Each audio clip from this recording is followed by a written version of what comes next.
Welcome back here to Penn State Sports Night. Dylan Huberman here alongside my esteemed colleagues Jason Marcus and DJ Bauer. We're here to talk some NFL football. Guys, we're going to start with James Conner versus LeVeon Bell, the most pressing situation in the league. What are your guys' thoughts?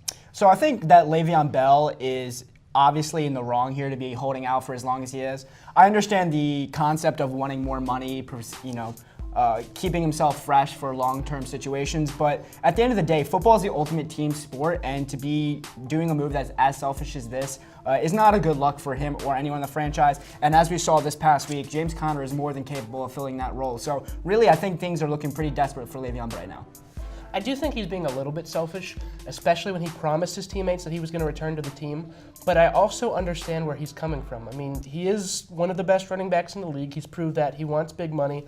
And I can understand that it's frustrating getting franchise tagged year after year after year. You want the security, the long-term money, and the franchise tag isn't going to do that for you. So I understand where he's coming from. But at the same time, like you said, the Steelers have Conner. We need more time to see how he's going to work out. 1 week audition isn't going to cut it for me.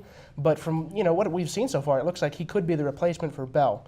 So once we have a concrete decision on what we're going to do with Conner, then we can decide, do we trade Bell? Do we try to make him an offer and save it at the last minute? We just have to wait to see how things play out. And moving on now towards rule changes, as we saw the hit on Colts quarterback Andrew Luck, I think that's fair to call that borderline assault, but there were a bunch of other questionable changes, and we saw a lot of them play out in the Steelers-Browns overtime frame. What are your guys' thoughts on that? Yeah, that's a good point that you brought up. I actually think that the overtime change is the biggest thing to happen this offseason. Obviously, the new rule is that there's 10 minutes in overtime as opposed to a full 15-minute quarter. And who's to say if there's 5 more minutes in that game, do we have a winner in Cleveland, Pittsburgh? And that could really, one win, as we've seen, can affect a whole season. So I think it's a big issue, and to me, I don't see the advantage of playing 5 less minutes. I don't think it dramatically reduces the risk of injury. I think if you're playing football, there's a good chance you're going to get hurt. So I think it unnecessarily just takes away game time. It's interesting to me that you mentioned that Sean Williams hit on Andrew Luck, because that's definitely dirty. There's no place for that in football. But my main concern is on the opposite end of the spectrum. I think there have been too many flags in this week 1, especially in that Atlanta-Philadelphia game. 26 penalties. That's too many, especially with that questionable call on the roughing the passer against the Falcons.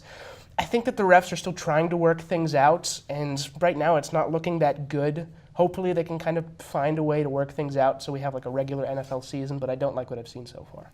And also moving on now, touching on the quarterback controversies around the league, the most pressing one, the Bills, after getting absolutely blown out. Now they have to make a decision. As of 6:21 today, per ESPN, Coach Sean McDermott still undecided whether or not to go with Nathan Peterman or Josh Allen.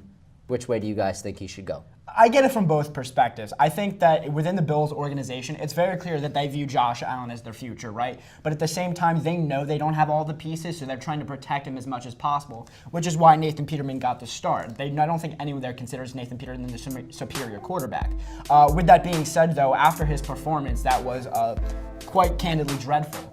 I don't see how you don't put Josh Allen in there, even if you don't think he's completely ready, because at the end of the day, that coaching staff is in there to win games, and you're not going to win a single game with Nathan Peterman as your quarterback. So maybe you don't want to do it, but I really feel like their hand is kind of forced on this one. I'm really wondering what the heck the Bills are doing, because they trade away Tyrod Taylor over the offseason. He was their best quarterback. They trade away McCarron as well. He was their second best quarterback. So you're left with 2 guys that really don't have much NFL experience. We've seen Peterman. It's not good. Josh Allen, like you said, I think he is going to be the future franchise quarterback, but he definitely needs more time to develop. Buffalo is not a good situation for him, especially when you consider there's not many weapons on the offense. The offensive line is absolutely atrocious. He needs more time to develop, and he's being thrusted into a situation that's too difficult for him right now. Right now, I think the Bills are in big trouble. Yeah, that's a good point that what DJ brought up. I don't understand, more than anything, the trade of A.J. McCarron, because to me, it seems like he would have been the perfect fit right now, right? Because he's a serviceable quarterback, but he's not the future of your franchise. So I really don't understand why they traded him away. They really didn't get much in return for him. So I think, if anything, that's the biggest move that the Bills have made this offseason that has really got my head scratching. And in his 3 career starts, Peterman, 16.8 QB rating, is the 4th worst out of 227 eligible quarterbacks since 2001. For Dylan Huberman, Jason Marcus, and DJ Bauer, we're going to send it on to soccer.